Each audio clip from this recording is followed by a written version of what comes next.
I work as a police officer on the eastern coast of America. The following is something I need to get off my chest. Here's my story. Both me and my partner, Hartman, had just bought our freshly microwaved dinners from the local Quick Stop, and we were heading back to our patrol vehicle when we got the dispatch. All posts and patrols, be advised, we received a call from one Charles Fredrickson. All closest patrols will respond. Now, as an officer, you get to know your desk sergeant's voice.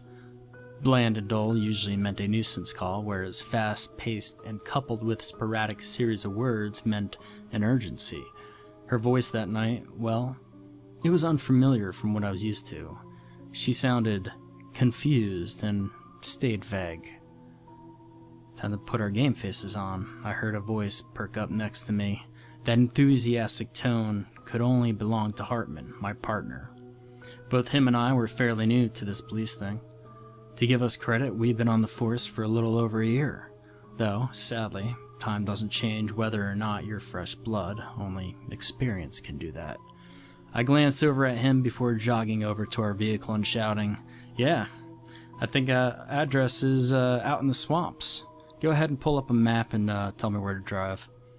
Hartman wiggled one of his hands into his uniform pocket, balancing his food in his other, before pulling out his phone. I hopped into our vehicle and waited for him. He clambered into his seat, phone in one hand and food half in his other, and half spilling onto the floor. "Got it up?" Hartman said, showing me his phone screen. This place, whatever it was out in the swamps. God only knew where we were heading. I turned our vehicle in drive and headed off, keying the radio. "This is Police 4. We're 26 minutes away. Are there any closer patrols?" There was a brief silence before she replied. "Negative. All other patrols are conducting training at the station." Bullshit. If there's any cops out there who read this, you know if you hear that other patrols are doing training at 10 p.m. at night and you're the newest patrol, what they really mean is all other patrols are taking a break at the station and can't be bothered to respond to any non-emergencies. Those pricks left us out to dry on this one.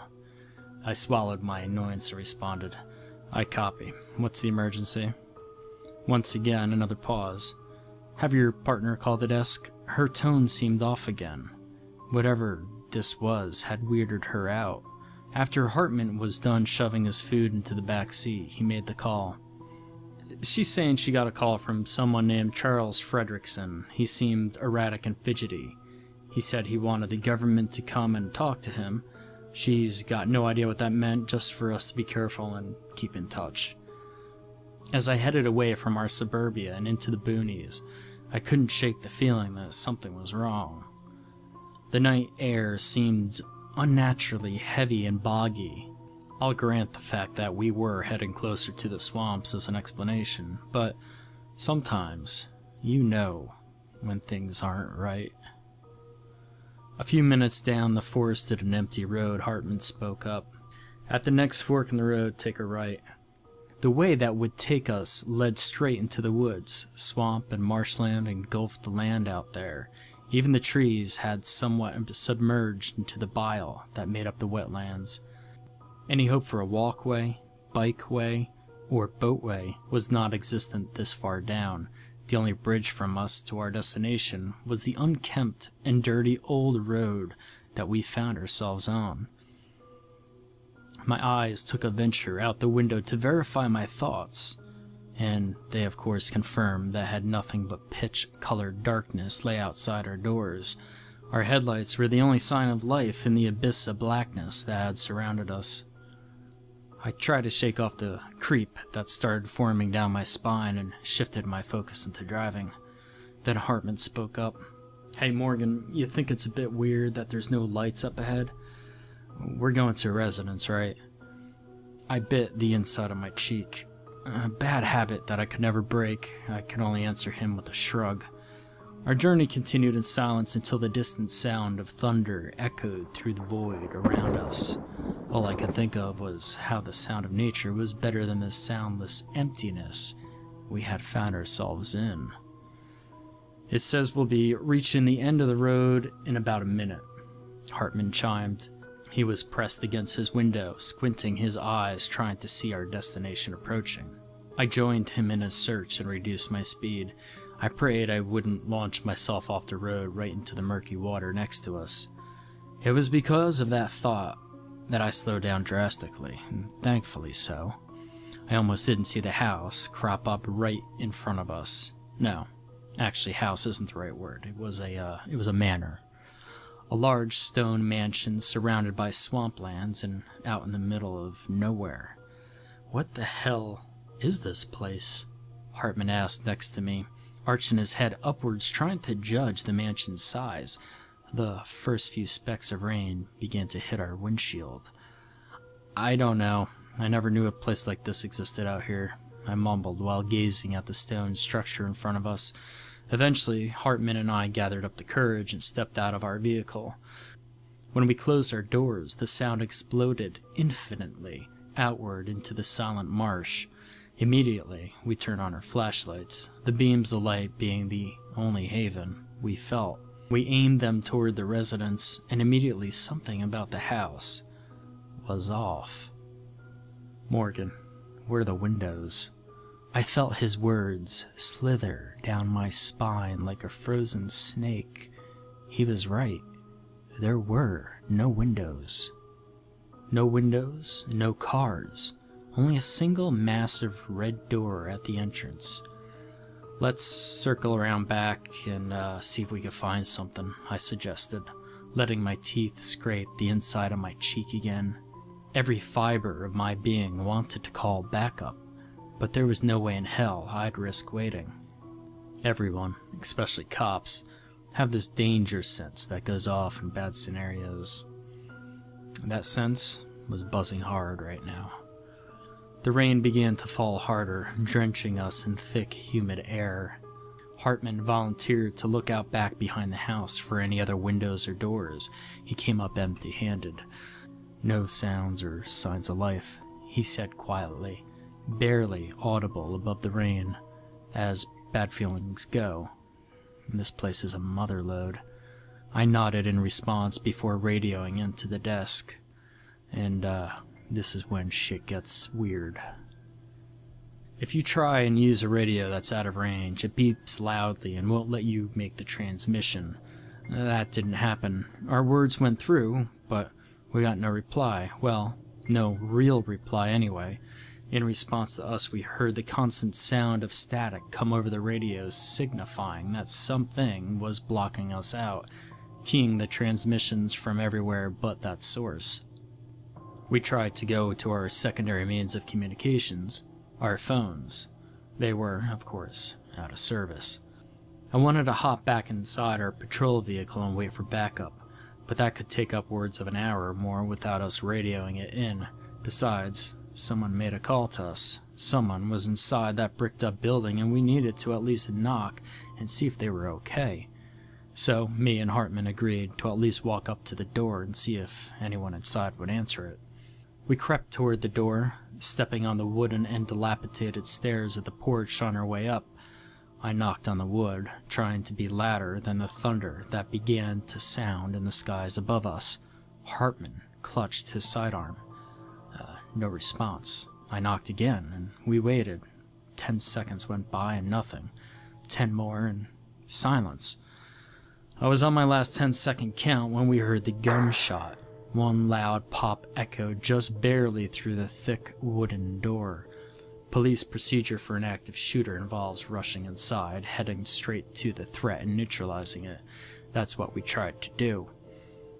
I put my hand around the metallic door handle and twisted, pistol drawn. Hartman followed right beside me as we charged into the darkness inside that was waiting for us. I can't describe the smell that hit us adequately enough. It was musty and thick. The air smelled of fluids that either belonged inside of someone's body or inside of a bedroom, not displayed openly in the foyer. As soon as both of our feet hit the wooden floors of the interior, the door behind us slammed shut. "Shit!" "Check the door. I'll keep eyes on in the house," I growled. I saw Hartman's flashlight whip back towards the door as mine remained forward and steadfast. We were in some sort of mudroom that led to the foyer. I heard him fiddle with the doorknob and try to shoulder check it open, but I could tell it wasn't budging. This door is spring locked, and hell, it looks like it's got a magnetic strip on the top and bottom. I swallowed hard. Our voices washed through that home like a tidal wave. If this was a trap, whoever was inside knew exactly where we were. We stood in silence for a while. I think we were both expecting a grand reveal. A few shots fired in our direction. Some psycho on psychotics running towards us. But we got none of that. We stood in near total silence. The only other sound besides our shallow breathing was the sound of dripping coming from the main room in front of us. There was also a strange red dust that seemed to float endlessly in the air. "Hello," I called out, directing my voice toward the sound of the dripping. "Is anyone in there?" The sound of a chair being dragged above us answered my voice. I felt my body tense up. Someone must be on the second floor. I mumbled towards Hartman. He now stood by my side. With his company, I felt strong enough to venture forward into the foyer. The dripping got louder. As soon as we passed through the entryway, we saw what made the dripping noise. An old man sat in a chair facing us, head tilted to one side. His glazed-over eyes were the first to greet us. The second was the pistol laying on the floor next to him. The dripping came from the blood that slowly trickled down his face, careening itself over the edge of his nose and onto the hardwood floor below him. It seemed like he had killed himself. "Charles?" I heard Hartman repeat to himself. "This isn't Charles. This is Mr. Woodshaw." I looked back to the body. Mr. Woodshaw was a local multi-millionaire who disappeared nearly 30 years ago. His family had founded our town. Sure enough, the body looked just like him. "What do we do?" Hartman whispered to me before pausing and added in, "What's in his hand?" A note was crumbled up in his palm. I knew I shouldn't touch it. I knew this could be a crime scene, but I was scared. I wanted answers, so Hartman and I approached the old man's body and took it from his lifeless hands. "Press the button on the stairs." That's all it read. As soon as the last word rattled off inside my brain, I heard the sound of something being dragged above us toward the stairs the note had mentioned. I dropped the paper and pulled my pistol and flashlight up to the top of the stairs. I swear I saw a pale, thin hand point toward the bottom step before retracting itself around the corner and disappearing. "We need to find a way out of here," Hartman said. I wanted to ask him if he had seen what I did, but I didn't want to feed into whatever paranoia was consuming me. Instead, I walked over to the bottom step and felt around. Sure enough, just under the lip of the stair was what felt like a button. I clicked it. "Welcome to the Frederickson Manor, your new paradise," the cheery voice of a younger Mr. Woodshaw echoed out through the main room from the walls. "I apologize, I can't be here to greet you in person. I have business to attend to. Feel free to enjoy each other's company while I'm gone. I'll see you shortly." The audio seemed out of place in this barren home. I couldn't help but wonder what had happened here. Immediately after the audio in the speakers spun forward, clearly to a new recording, an older and more distraught Mr. Woodshaw spoke up. "Are you still watching?" I could feel it in the air. "Am I part of your experiment now?" For the first time in 30 years, I could think clearly, and I want out. There was a brief pause as Mr. Woodshaw cried to himself, "The front door can be opened with a switch in my office upstairs. I need you to click it. I've done enough." A static came over the speakers as it cut out. "Should we go?" Hartman asked, looking toward the stairs. "I don't see why not. We need to get out of here." Hartman walked up to me and we both slowly crept up the steps. I heard the sounds of footsteps scattering below us like rats. Neither of us had the courage to look back at what made the noise. The top of the stairs presented a hallway that we passed through. We passed by several unassuming doorways, some open and some closed. We were only focused on one. At the end of the hallway lay a thick metal door painted the same red as the entrance. We were willing to take the gamble and say that was his office. My eyes eventually traveled to the floor we were walking on. The light from my flashlight illuminated the stains of various liquids on the hardwood floors. In several patches, reddish and alien-looking mold started cracking through the wooden boards. "How long did, Mr. Woodshaw live here?" Hartman whispered toward me. "Too long, I'd guess," I replied. We managed to close the distance to the door. I could have sworn at multiple points in the darkness of the open doorways I saw outlines of things, shadows of people, watching us. This was no longer a job Hartman and I could do alone. We needed to get out and get back up. We reached the metallic door and pressed it open. Inside was a den. This was the only place in the entire home that wasn't layered in red dust and stained with fluids. Old TV monitors had lined the walls along with stacks of notes inside bookcases. Every TV was on, but radiated darkness except for one. The one that showed us with our flashlights entering Mr. Woodshaw's office. He was monitoring every room in his house from here. "Come on, let's look for that switch," Hartman mumbled as he pushed past me. Even though he had claimed to have wanted to find the switch, the first place he searched was stacks of notes on Mr. Woodshaw's desk. Hardly a help. I ignored my own curiosity and began scrounging the walls and TVs for anything that could be flipped. I ended up finding a whole switchboard dedicated to turning on and off lights in any given room. I flipped on one and saw something I wish I never did.